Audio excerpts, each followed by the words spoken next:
You're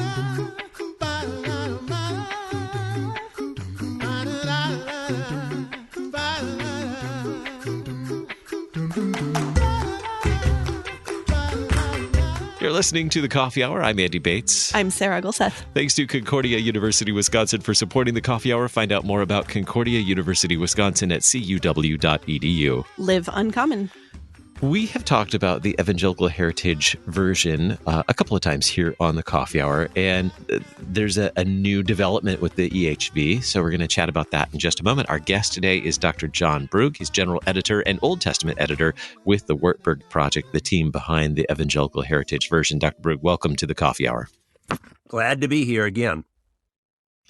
So let's talk about the EHV, the Evangelical Heritage version. What prompted this project to develop another English translation?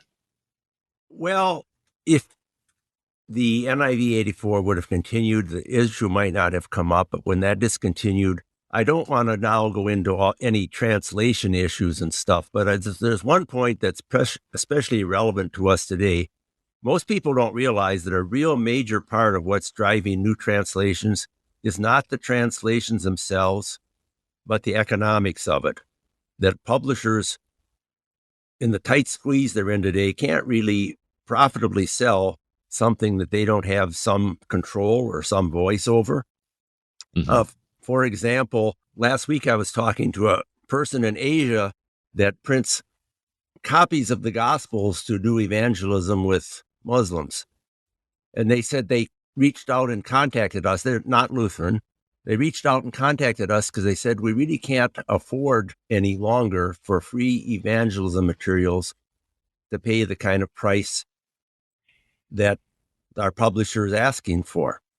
And could you let us do it for free? And we said, sure, as long as you don't sell them and you don't monetize them, we'd give you a non-commercial license that you can distribute free copies of the Gospel of John, as many as you'd like to. So economics is driving a lot of this. And with study Bibles, too, there's a lot of economic issues involved. And I think I said this last time I was here, my favorite theologian, self-appointed theologian, Madonna, once observed, we live in a material world. That was perhaps maybe the only correct theological observation she made, but she was right on target there, because even though we're working for spiritual aims, we can't escape the fact paper costs money, there's economic competition, there's supply chain things.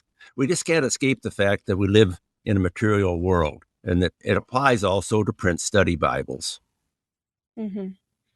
Was this a bit of a grassroots effort to put together this translation?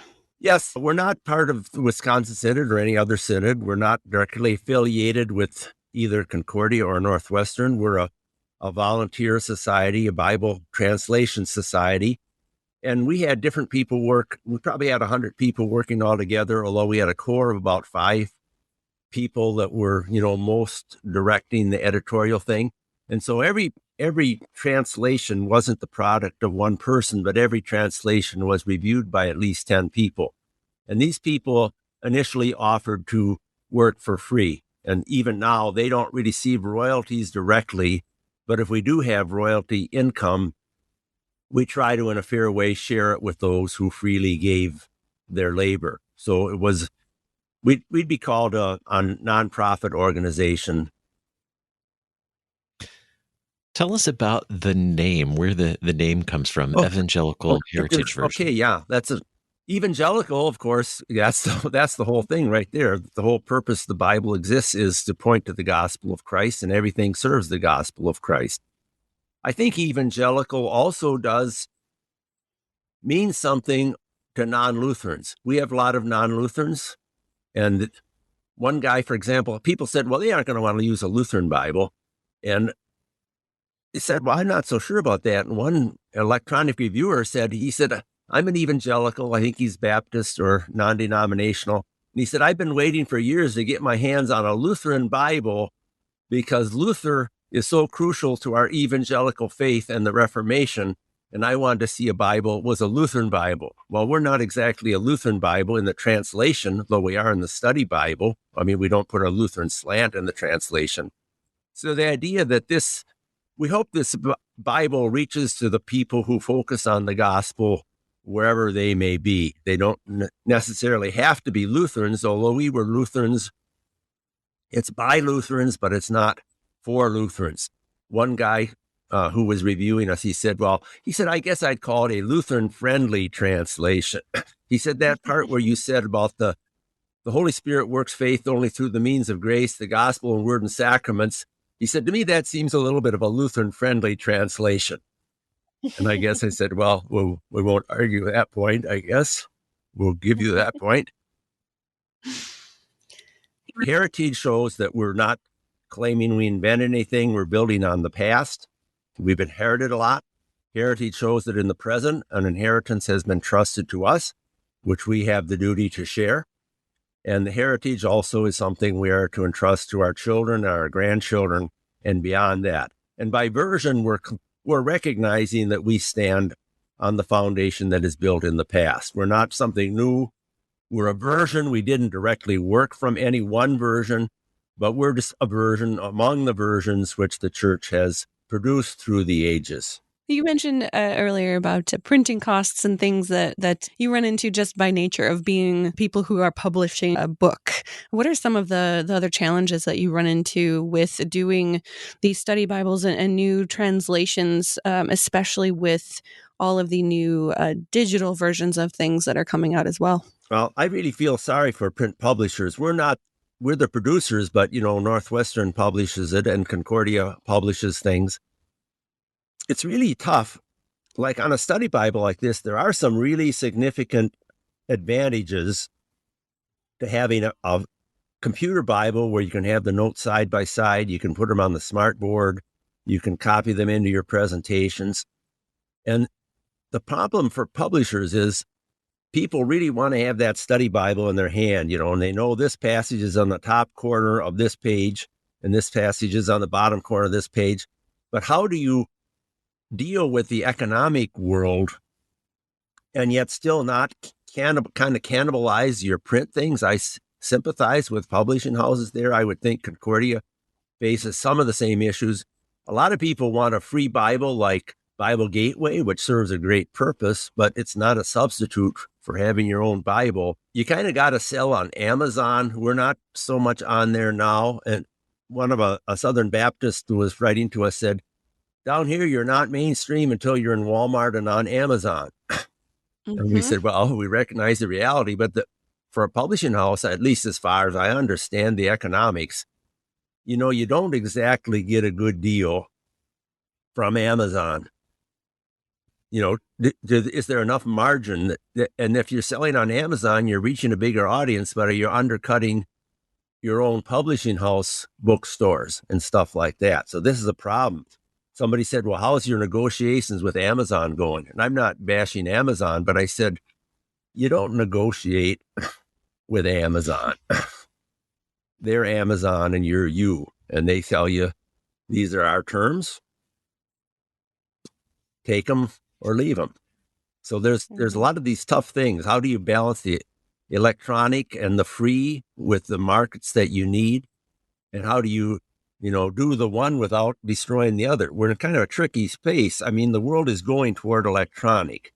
And for a publishing house to have to make this transition where the print and the electronic are in some ways in competition, although many people have both, this is a tough problem for them. I sympathize with publishing houses. And, what products can they sell? They're not charities. They've got to stay solvent. I don't know about Concordia. I know our publishing house is not really subsidized by the church. So they've got to make their decisions partly on the basis of what can we feasibly economically do.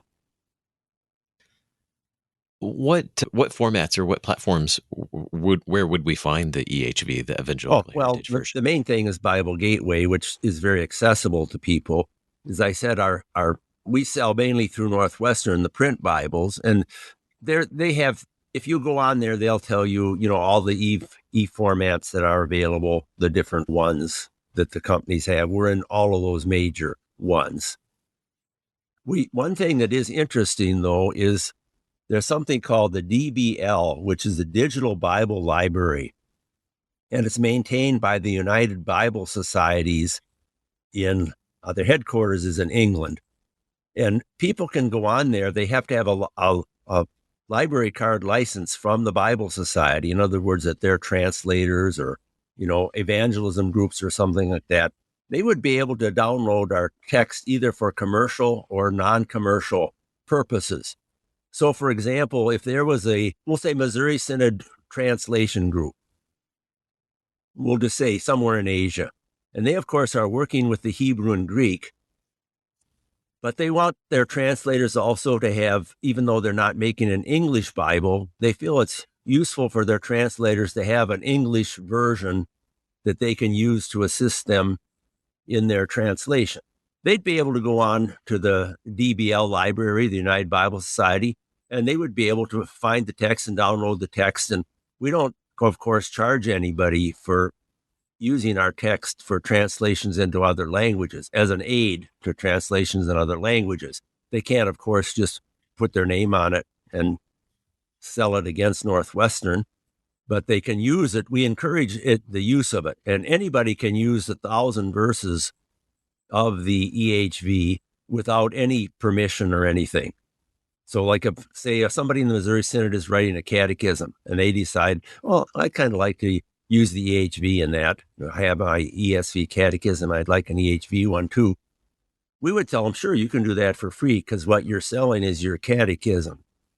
And I don't really have time. I'm probably not going to go and count if they have 1,011 verses or 1,012, but we're very generous at giving people the text for either commercial or non-commercial purposes. If it's for non-commercial purpose, there are some limitations. You need permission. But so we try to have it available. That's a good place for people around the world. If they want to use it in some type of publishing project, either Bible Gateway, which is maybe not quite as good a text, not quite formatted the same, or the Digital Bible Library is the place to go. So the print sales are basically through Northwestern, and they use some of the other outlets. We're learning about the Evangelical Heritage version of the Bible from Dr. John Brug. He's general editor and Old Testament editor with the Wartburg Project. We'll learn more about that and the new study Bible in EHV as well in just a moment. You're listening to The Coffee Hour. I'm Andy Bates. I'm Sarah Gulseth.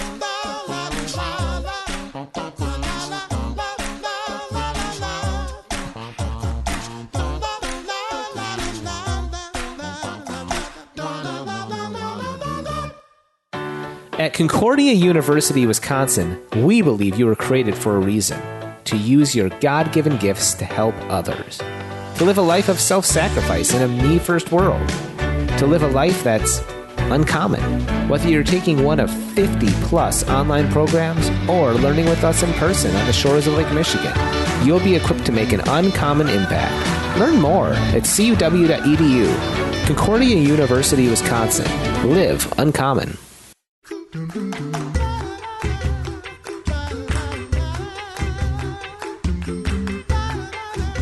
Welcome back to the Coffee Hour. I'm Andy Bates. I'm Sarah Gulseth. Today we're learning about the Evangelical Heritage version translation of the Bible, and particularly now that it's available as a study Bible. We're talking with Dr. John Brug, general editor and Old Testament editor with the Wartburg Project, the team behind the translation, the Evangelical Heritage version. Dr. Brug, how did you approach translating the scriptures for this EHV?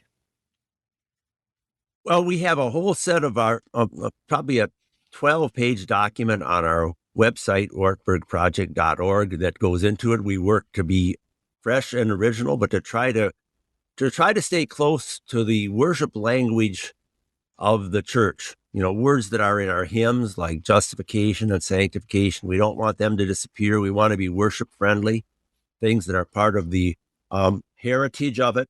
And we tried to find kind of the middle ground between staying as close to the Hebrew and Greek as you can, but being enjoyable English. A lot of people say that we did pretty good at getting in the middle, and they find it's an enjoyable translation for people to listen to in the public reading of the church. I guess you'd say that was a very important goal for us. So how does this approach to translation make a difference in these translations? Can you give us some examples? Yeah, I would say, for example, in the passage in Corinthians about communion, we retain the word communion. That's a historical word. It's known well through King James for many centuries.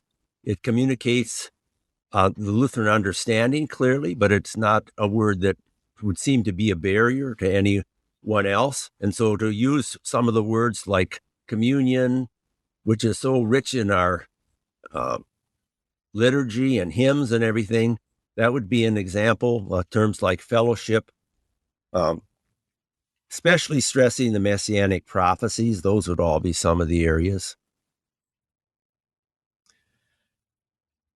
Any other examples of translation where we might see a difference, or if we were to compare the EHV to other translations, where might we see a difference? Oh, well, one, it's not important doctrinally, but in the Gospels, Jesus says, "Amen, I say to you." That's what he says. He doesn't say a Greek word for truly. He keeps the Hebrew word amen. And we thought, if it's good enough for Jesus, we should keep that. In other words, if Jesus speaks Hebrew or Aramaic words in the gospel, like lama sabachthani, etc., we keep those words. We keep the amens. We have them in the epistles and we have them in the Revelation. It's strange that we didn't have it in the gospels. So some of those things are things striking to people. Sometimes if there's a word that doesn't communicate real well, like the tabernacle, people think, oh, that's in Salt Lake City, or that's where the communion wafer is in the Catholic Church. So we use the Hebrew word simply means dwelling. And we speak about God dwelling with us in so many passages throughout Scripture. We'll have a note there that tell them, well, traditionally translated tabernacle, but we'll use the term dwelling because I think it will communicate clearly or Lord of hosts. When we think of hosts today, we think of a party. It really means the armies. It means people who serve. It refers to the angels and to the armies of the stars and sometimes to Israel.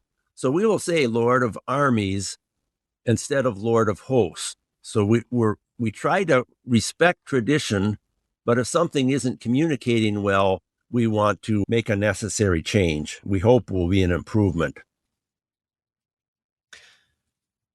So now the EHV is available as a study Bible. Can you tell us about the features that we'll find in the new EHV Study Bible? Yeah, our format is single column, and there's extensive notes, and the notes will be below. In the electronic Bible, which is not our feature today, the notes can be expanded almost infinitely. And so if you put it on the computer screen, the text will be in one half of your landscape screen, and the notes and the maps and everything will be in the other half, and you can scroll along with them. In addition to those notes and introductions for each book, we have some resources and appendices. We have connections to the lectionary on our website. The lectionary is commonly used in the Missouri Synod, as well as in Wells and ELS, can be downloaded for free. And then we have articles on like the text of the Bible, textual criticism, the Herod family, who was quite bizarre, the geography, and so on down the line. We have about 8 appendices like that. We have reading programs and other things. So there's quite a lot there, but there's also a connection in our study Bible. If there's a more major, frequently asked question on our website, it'll also say there, for a greater discussion of this, see FAQ number 59 or see FAQ number 35. So we tried to make a connection from our study Bible to fuller electronic resources which people can access. There are some really cool things in the appendices of this Bible. I'm looking at them right now.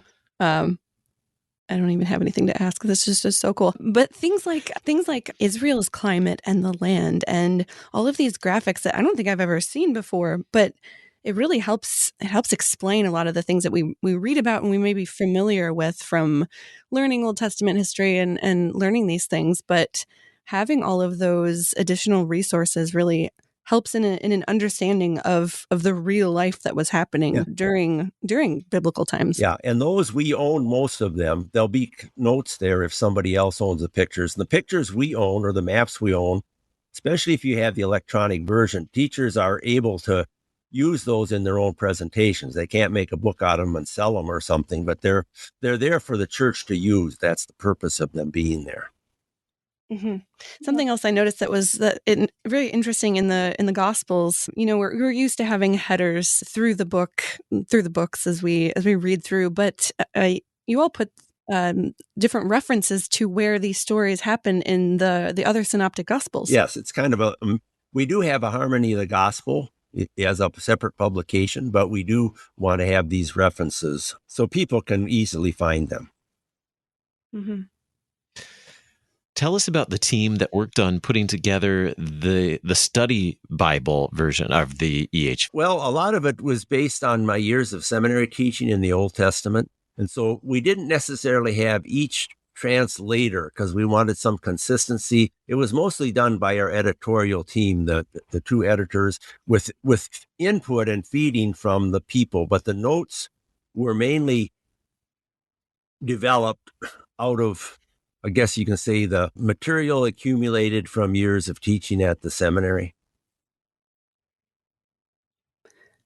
So how did all of that come together? What was the process for all of these people to bring all of their knowledge together for all of the different features that we see in here? Somebody makes the article, a couple people edit it, and then about 10 people read it and make suggestions, and then they go over it a number of times, and then it is finally done.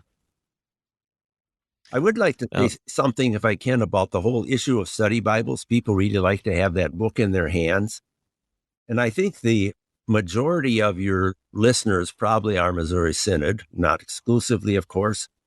But I just would like to say that we didn't use the term Lutheran in the title, even though our study Bible is Lutheran. We're very open about that in our advertising. The doctrinal notes are Lutheran. We, of course, didn't use the word Lutheran because that would be too much like Concordia's name, the Lutheran Study Bible. We felt that wouldn't be, very fair. So we do stress that we are Lutheran in our advertising. But I also do want to say that we don't at all regard the EHV Study Bible and Concordia's Lutheran Study Bible as competitors. They're complementary. They have somewhat different emphases. We also encourage people to have both of them. It's like having two one-volume commentaries of the Bible, the Lutheran Study Bible and the Evangelical Heritage Bible. We encourage use of the Lutheran Bible Companion. We, of course, have different translations as the basis for their notes, but we've always had a good, friendly relationship with Concordia, even though we don't have any direct affiliation. When our Bible first came out in 2019, the first congratulatory message that we received, I think on the day it came out, was from Paul McCain, who at that time was kind of the editorial side head of Concordia, I guess. So we're not trying to compete with the Lutheran Study Bible in any way. They're both sources. You can have two commentaries on a book, and it's good for people to have, I think, more than one study Bible. Well, I don't think I'll be getting my review copy back because nope, it's mine now. Sarah's taken it over. And Sarah's been pointing out, digging through this and checking out a lot of the visual resources that are very helpful. Can you give us just a quick overview of some of the resources that we'll find in the study Bible for the listener? Yeah, well, the color pictures and stuff, they show up much. They're really a feature more of the electronic one. The maps, we've had people who gave us permission to use their maps. We wanted to keep the cost. One guy, you'll see his copyright many times. He let us use the maps for free. But a lot of our maps that are specifically drawn to the stories or to give you a picture of where Jesus' ministry was. I'll give you an example in Matthew, the map for Matthew, which shows the arrows going all over, there'll be a 12 by the arrow. And that 12 means that this arrow is talked about in chapter 12 of Matthew. And if there's a 16 there, it will mean this arrow describes what happens in chapter 16. So these maps were drawn for us by a man who was taught many years in Hong Kong, Ukraine, and other places. And we try to give him some reward if we sell Bibles, but he gave them all to us for free. So the ones that we own, which is most of them, a lot of the pictures of geography are pictures that I took over the years or my students took. We do offer people to be able to use them for free. They can't sell them, but they can use them for free. Where can we learn more about the Evangelical Heritage Version and the Study Bible? Okay, if you go to wartburgproject.org, you'll find maybe just about everything you want to know about the EHV, plus about 5,000 things you don't care whether or not you ever know. So we have a lot of frequently asked questions there. We have a library on specific translation issues, specific passages. So, I mean, there's tons of information there. So I would start from wartburgproject.org. People also can send in their questions, and we try to answer them. Generally, we send an answer to them within a day or two. Wartburgproject.org. Yeah, you can find more information. It's all lowercase. Wartburg Project. Wartburg, of course, is Wartburg, B-U-R-G, not B-E-R-G, common German expression. So wartburgproject.org, and then you'll see headings like library, frequently asked questions, and then you'll find translation issues, specific passages, translation philosophy, which you ask about, and so on. Our guest today, Dr. John Brug. He's the general editor and Old Testament editor with the Wartburg Project, the team who produced the EHV Evangelical Heritage Version. Dr. Brug, thanks so much for being our guest on the Coffee Hour. Okay, I enjoyed being here, and I hope that the Study Bible will be a benefit to many people. You've been listening to the Coffee Hour. I'm Andy Bates. I'm Sarah Golseth. The Coffee Hour with Andy and Sarah is a production of KFUO. To support the Coffee Hour and KFUO Radio, visit KFUO.org. You can also text KFUO to 41444 or send an email to gifts@KFUO.org. And you can call us at 800-844-0524. KFUO. Christ for you, anytime, anywhere.